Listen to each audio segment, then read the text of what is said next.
You should never be embarrassed about what you don't know. You should be open and ready to learn. And it's like I learn from my students just as much as they learn from me whenever I'm teaching, whenever I'm doing something, whether it's, oh, wow, I've never heard that side that way, or wow, I'm learning this, and I think that probably that was something that Hal Scott really, or I allowed myself to, was if I had not been like, hey, I don't know what I'm doing, I never would have gotten in.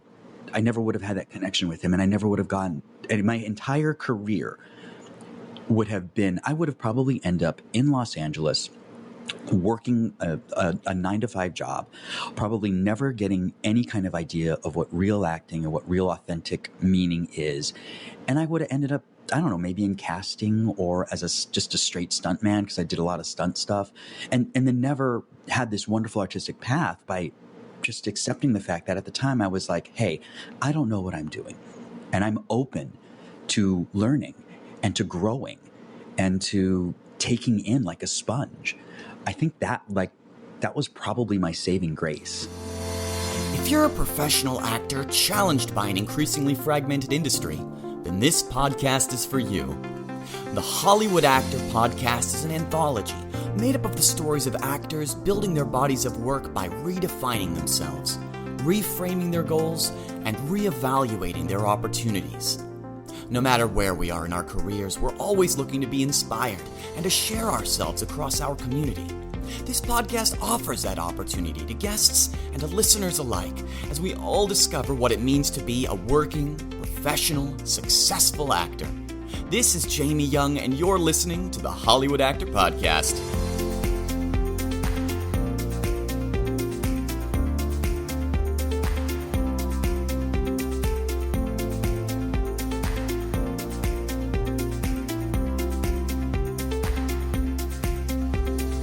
Today's guest is Alberto Bonilla. A New York City-based actor, Alberto received his BFA from Arizona State University and his MFA from Rutgers. His credits include HBO's Last Week Tonight with John Oliver, Netflix's Russian Doll, and he'll be appearing in a feature film with Julia Stiles called The God Committee. If you're near Gainesville, Florida, check out Alberto at the Hippodrome Theater and a staging of The Blameless running this autumn. And you can follow Alberto on Instagram. Now let's hear from Hollywood actor Alberto Bonilla. I fell into acting kind of on accident. I never, I know a lot of people tend to have these amazing stories that they saw this performance in theater when they were in high school, or, you know, they did something or a TV show that influenced them. You know, to be really honest with you, I was in high school and I was at a private school. They didn't have a theater department, but then they decided to put a musical up, and they brought somebody in, and I just was like, oh, I'll do this because, you know, I'm not really into much of anything, and I just liked it. It was just, and I was good at it, and it was like, oh, this will be fun. And then I decided to change schools, which was a real shock to my parents because I was at a private school that was actually really, you know, pretty well known. And I was in like AP classes and grades, and they're like, you want to go to public school? Why? And so I decided to find which public school had at the time, the best theater department. And it was another city. So I went down there and I petitioned to get in because you had to transfer. And so my junior year, I transferred to a high school that I didn't know anybody, just because I knew there was something about this theater. I didn't even know what art or anything. I just knew there was something about it that I really liked. And that's kind of how I started. That's a big risk for a high school student. It was. You know, it was interesting because my big start actually was in dance. I joined AFTRA because I was actually on Star Search years ago. And you had to join AFTRA to get on it. Okay. And so it's funny because you talk about like, you know, what's your first TV gig or what's the thing that the first time I was on TV was dancing on Star Search with Ed McMahon and this amazing group of other dancers. And I had fun, but man, it's work to be a dancer. You gotta like eat right. You gotta really discipline yourself. And at the time I was like, I don't know if I like this, but I liked being on TV. Like I liked that. I did like. And then I got back and I started doing theater, went to Arizona State University, and they had a pretty good program at the time. It wasn't I didn't really fit in. I actually fit in more in the musical theater department. So I kind of tell people that my real like hardcore training came.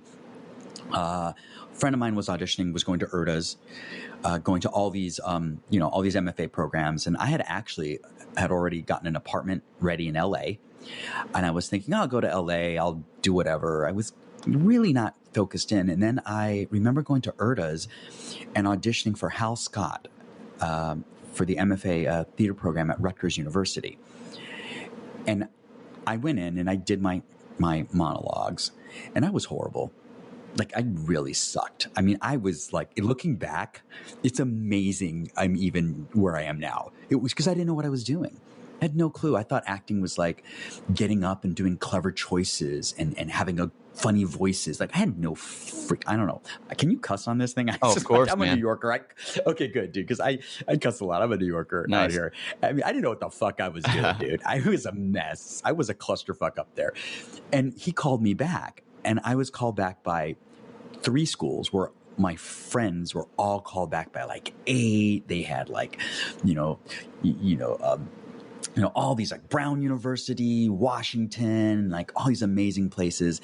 And I got called back by 3, one of them being Rutgers. Mm-hmm. And I go to the callback and I'm sitting there and there's all these people that just know what they're doing. They're asking all these great questions about art and everything. And my family grew up, we're an immigrant family, and it was like, from Honduras. And my dad and my mom were like, you're either a doctor, lawyer, or military. That's like what you do. And I didn't know. And for the callback in the hotel room, there was like 8 people there. They're asking all these questions. They're like, so when you worked with August Wilson and blah, blah, blah, and when you were directing, Avery Brooks and this. And to be quite honest with you, because I grew up in a very kind of conservative area where I didn't have any of that, I'm listening to all this. I didn't know who any of these people were. And I was really embarrassed. And so everybody gets up and leaves. And Hal Scott's sitting there. And I leave, and then I'm like, I got to go back. And I go back in, and he had a long day. And I go to him and I go, look, I got to be honest with you. I don't know anything. I don't know what I'm doing. I got training at a university, and I don't know if I didn't do it right or didn't listen and was screwing around and fucking around all the time. I know I'm on stage and I can do musicals, but I don't think I really know how to act. And he looked at me, and I call him I call him the father of my art. I used to call him every day for Father's Day to wish him Happy Father's Day, because he's the only reason why I'm an artist is because of him. He passed away a while ago, which was very, very difficult. And he goes, I'll tell you what, why don't you come tomorrow? Because they had like 3 days of the URTAS auditions. He goes, why don't you come tomorrow and we'll work on your monologues? And I was like, this dude has seen people all day and he's going to do this for me? He doesn't know me from shit. And so I come back the next day and he's exhausted. I come in, he's just tired. And he's like, okay. And I'm like, hey, you don't have to. If you don't want to, you look so tired and we can just talk. He goes, no, we're going to work. I'm like, okay. So I start off on my monologue. And of course, I'm doing it the way I had worked on it. He goes, stop, stop, stop. And he starts getting me to find an honesty of myself. And it was the first time that anybody had ever talked about art as being coming from yourself and being honest with yourself. Not about result orientated, not about like, oh, this is going to be, you're going to be clever in this moment. No, just like, look, here's the story. You're in the story. How do you honestly live through this out? How do you honestly experience this? And he was such a brilliant director that I start doing it. And all of a sudden, this thing happens. I didn't make it happen. It just kind of happened where I came to life. I had an emotional connection to something. And it was honest and it was mine, but connected to the words. So I finished the monologue. I'm in tears. I had no idea what happened. And he's got this big fucking shit-eating grin smile on his face. He's so happy. He's so happy. And half of me always wanted to ask him, was like, did this happen all the time when you direct people? Or was this just a moment that you were happy that I got it? Like, I never got to talk to him about that moment, sadly enough. And I said, I don't know what just happened, but I have to train with you at your school. And if I don't get in this year because I don't know what I'm doing, then I'm going to audition next year. I'm going to audition the following year. And you're not going to be able to get rid of me until I know how to do what you just had me do on my own. And he smiled. And he goes, you will get to my school. And I thought he meant like, you'll get to my school. Like, someday, with eventually. Yeah. Eventually, because I didn't know I really didn't know what the hell I was doing. And then I remember I get a phone call and it's Bill Esper. And Bill leaves me a message. Mm-hmm. And Bill Esper, everybody who's ever trained with Bill Esper does a Bill Esper impersonation. It doesn't really sound like him. I don't know if have you interviewed anybody that's studied with Bill Esper? No, I've listened to podcasts where people talk about Bill. Mm-hmm. Yeah, everybody does this voice. It's really funny. It's very enjoying. Where Bill talks like this. He doesn't really talk like that. It's just for whatever reason, that's what everybody does. They work with him. And so I get this call from Bill Esper, who at the time I didn't know was like Sandy's protege. I had no idea that he was like, that was who like he worked with it. I had no idea how big of a deal he was in New York. Sanford Meisner, so I get a call. Yeah, and so I get this call, and it's like, hey, Alberto, this is Bill. You gotta give me a call. You got to do your final interview. If you're serious about coming to my school, like, give me a call back. So I was like, oh, the head of the program. Okay. So I call him up and I'm very honest. And that was the thing. I thought, okay, if I'm going to do this, I have to be really honest. So I go ahead and this is kind of embarrassing, but I'm going to really tell this story. He goes, oh, so Alberto, I need you to tell me, how'd you get into the theater department? What did you do? Like, well, why did you like it? What was your first show? And I go, Bill, there was a really cute girl. And I was like walking and talking with her, and she walked into the theater department.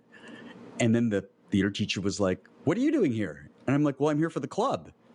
And he goes, this is drama. And I'm like, yeah, that's what I'm here for. And Bill starts laughing. But I think he's laughing at me.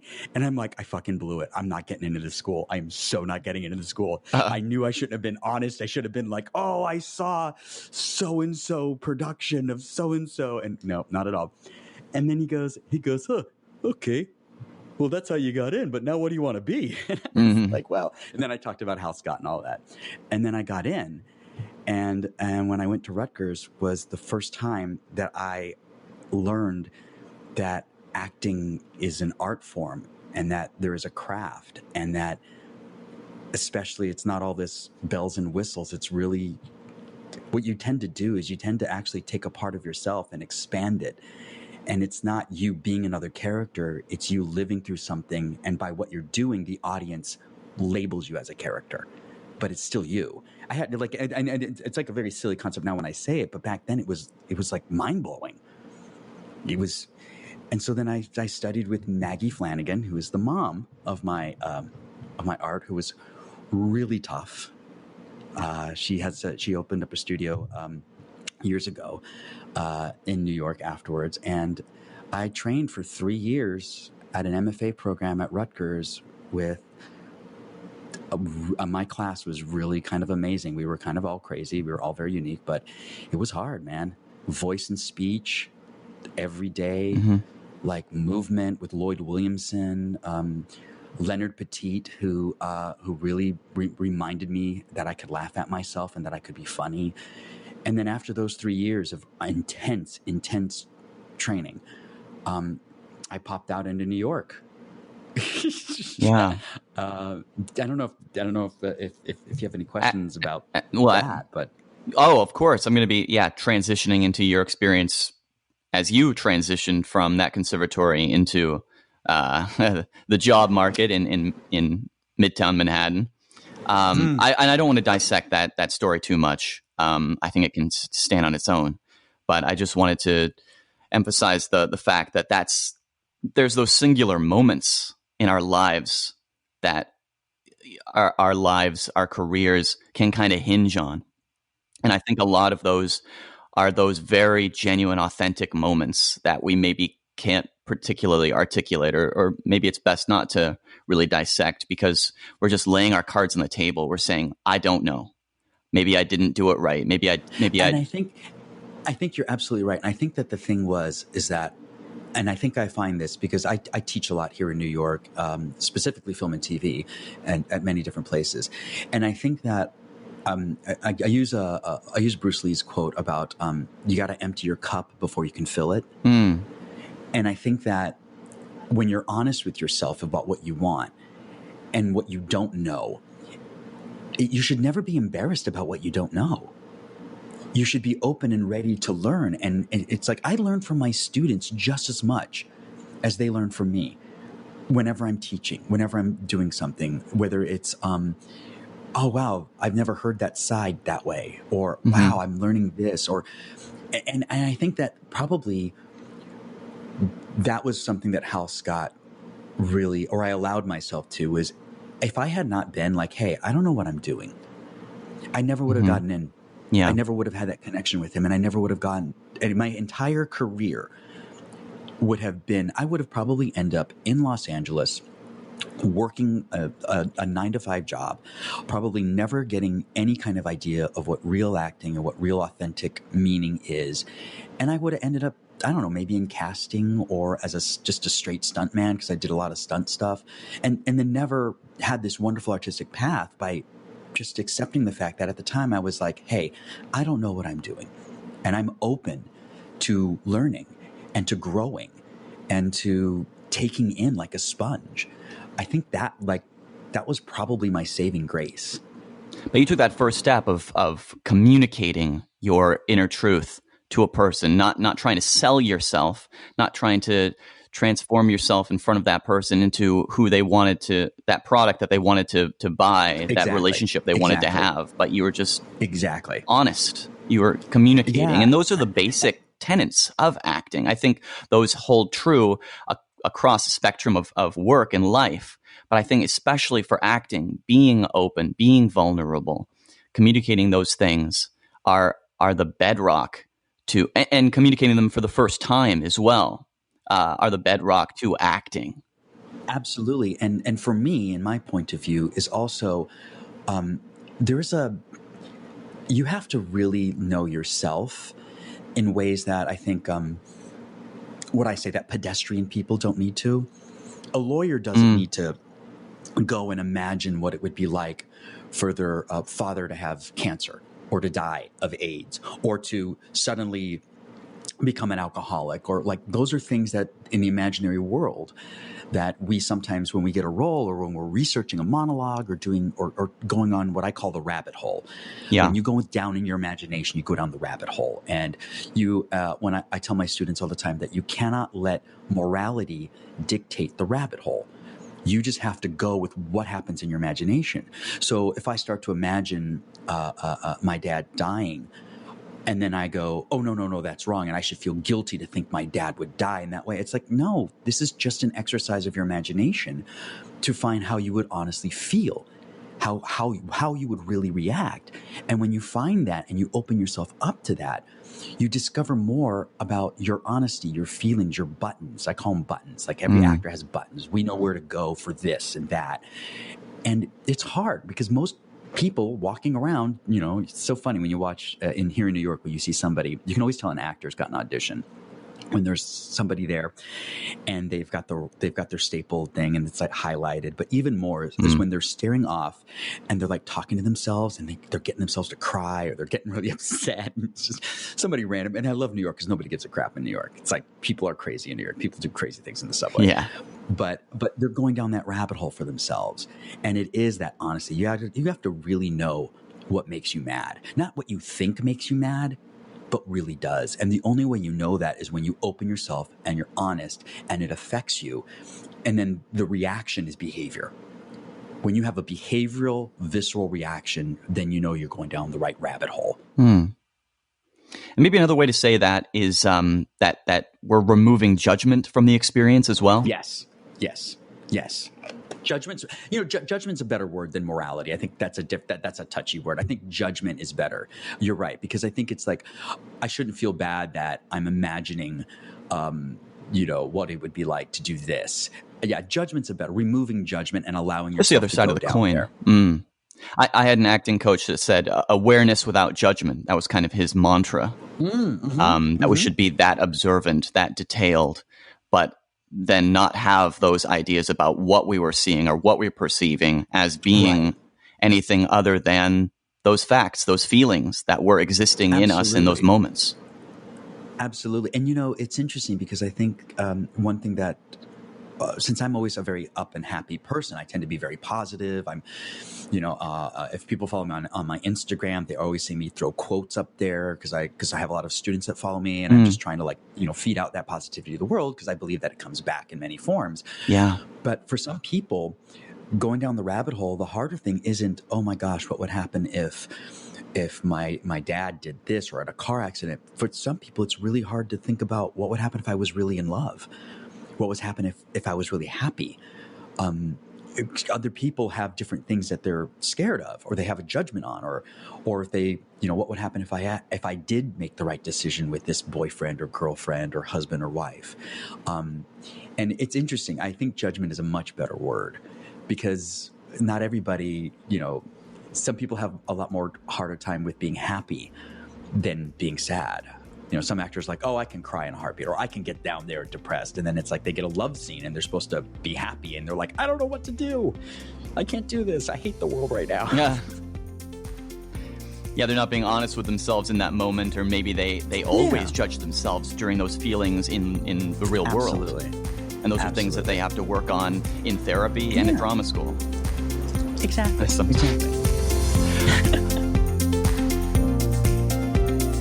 Thanks for listening to the Hollywood Actor Podcast. If you enjoy this content, don't forget to rate and review on Apple Podcasts or wherever you're listening.